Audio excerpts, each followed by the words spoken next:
Pertanyaan sekarang, saya yakin Tuhan saya Allah, tapi Allah nggak kelihatan. Ada alasan tak kenapa Allah nggak kelihatan? Ada alasannya.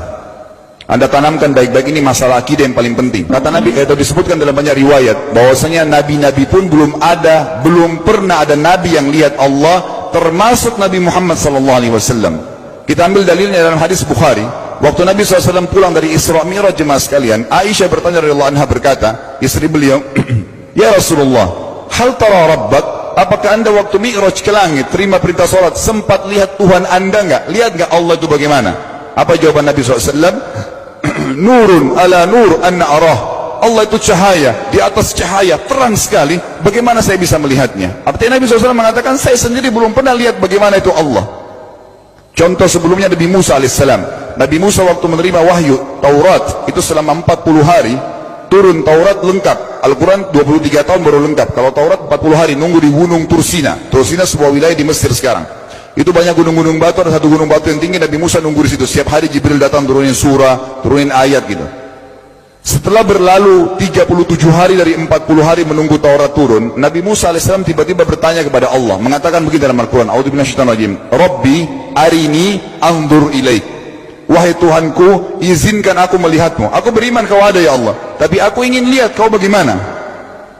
Allah menjawab, tidak mau mengecewakan Nabi Musa. Sebagai manusia Allah mengatakan, lan tarani.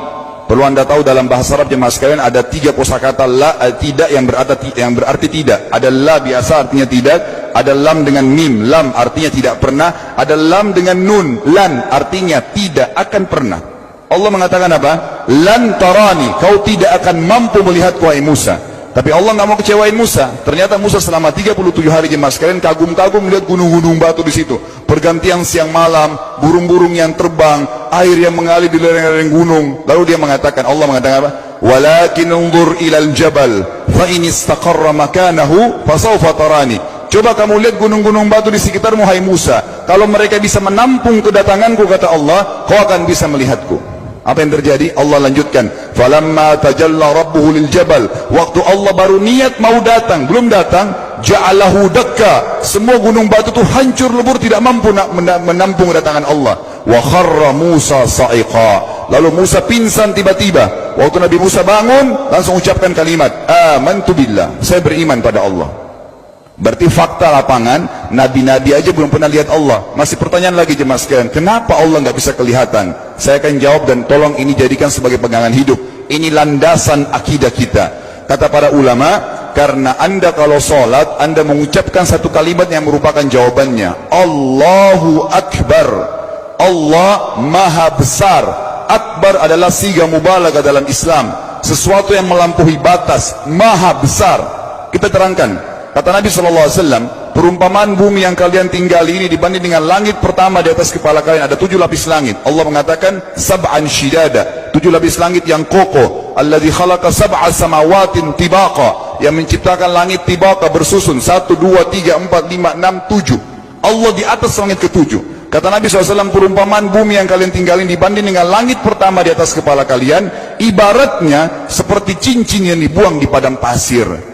Jadi kita tidak akan pernah bisa melihat ujungnya langit karena kita sangat kecil, dan ini terbukti secara fakta. Apakah anda sudah tahu bahwasanya miliaran bintang-bintang yang ada di atas kepala anda yang jaraknya sekian miliar tahun dari bumi, dan sekian miliar tahun lebih besar daripada bumi, sekian miliar kali lebih besar daripada bumi, itu semua berada di bawah langit pertama. Manusia tidak akan pernah bisa memegang langit ini dengan telapak tangannya, karena dari sini saja ke Pluto jaraknya 270 tahun. Nggak bakal bisa ada astronot dikirim kena mati di tengah jalan. Jaraknya jauh sekali bintang-bintang, dan semua berada di bawah langit pertama. Kata Nabi SAW, di atasnya ada langit kedua besarnya, digabung antara bumi sama langit pertama seperti cincin dibuang di padang pasir. Langit ketiga, 2, 1 dan bumi digabung tiga-tiganya, di mana langit ketiga seperti cincin dibuang di padang pasir, sampai langit ke-7, 5, 6, 4, 3, 2, 1 dan bumi 7 digabung, dibanding langit ke-7 seperti cincin dibuang di padang pasir. Dan langit yang luas ini jemaah sekalian dipenuhi dengan makhluk Allah yang lain namanya malaikat. Dalam hadis Bukhari kata Nabi SAW, waktu saya sedang dimi'rajkan ke langit, tidak ada 4 jari pun ukuran di langit yang luas itu, kecuali saya temukan malaikat yang sedang ruku atau sujud, penuh dengan jumlah mereka. Anda tahu malaikat itu ada namanya nama kelompok, seperti Rakib, Atid itu kelompok. Di bawah Rakib banyak miliaran malaikat, di bawah Atid miliaran malaikat. Sama dengan Munkar Nakir, ada nama kelompok. Makanya kalau manusia 5 miliar, rakib atidnya 10 miliar. Rakib atidnya 10 miliar. Lalu kata Nabi SAW, di atas langit ketujuh ada Sidratil Muntaha. Besarnya digabung antara 7 lapis langit dan bumi, 8 hanya seperti cincin di bawah di padang pasir. Di atas Sidratil Muntaha ada sebuah lautan yang Allah ciptakan. Lautan itu besarnya digabung antara Sidratil Muntaha, 7 lapis langit dan bumi, 8, 9-9-nya seperti cincin dibuang di padang pasir. Makanya kalau anda baca Quran, anda baca ayat wa kana arsyu 'alal ma', singgasana Allah di atas air. Ini maknanya, air adalah ada lautan. Lalu kata Nabi SAW, arsy-nya Allah di atas lautan itu singgasananya Allah. Besarnya digabung antara lautan, Sidratul Muntaha, 7 lapis langit dan bumi, 10-10-nya hanya seperti cincin dibuang di padang pasir. Anda sudah hafal ayat kursi?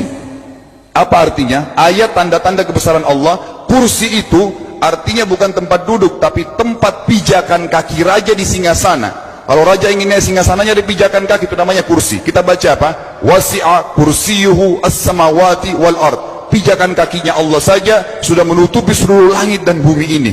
Jadi kita mustahil bisa melihat Allah karena besarnya Allah Azza wa Jal. Tinggal kita tutup jemaah sekalian. Kira-kira, lalu bagaimana saya berhubungan dengan Allah? Jawabannya sederhana. Anda lingkari namanya Allah, ini Tuhan kita. Yang menyembah selain Allah kafir, yang mempartisipasikan Allah dengan makhluknya, masih sembah berhala, kuburan, jimat, namanya syirik. Dua-dua nggak boleh. Untuk berhubungan dengan Allah yang tidak kelihatan dengan mata kita ini, tapi kita bisa rasakan keberadaannya, cuman satu cara. Di bawahnya lingkarin ibadah, salat, puasa, zakat, haji, takziah, ziarah kubur, semua ini adalah rangkaian ibadah untuk berhubungan dengan Allah. Semua ibadah ini jemaah sekalian harus seperti yang Allah mau, bukan yang Anda mau. Ini penting. Karena kalau tidak seperti yang Allah mau, Allah tidak terima. Bagaimana caranya supaya bisa seperti yang Allah mau? Ikuti buku pedomannya. Ada Al-Quran, ada Sunnah. Yang beribadah keluar dari dua pedoman wahyu ini tidak akan diterima oleh Allah. Seperti Anda kalau kerja di perusahaan, pimpinan perusahaan kasih peraturan, Senin pakai baju kuning, Selasa baju hijau, Rabu pakai baju hitam. Datang jam 7, keluar jam 5 sore. Ternyata Anda tidak. Hari Senin Anda pakai baju yang hari Rabu, datangnya jam 9, keluar jam 2 siang. Dikeluarkan oleh pimpinan atasannya. Itu baru peraturan manusia.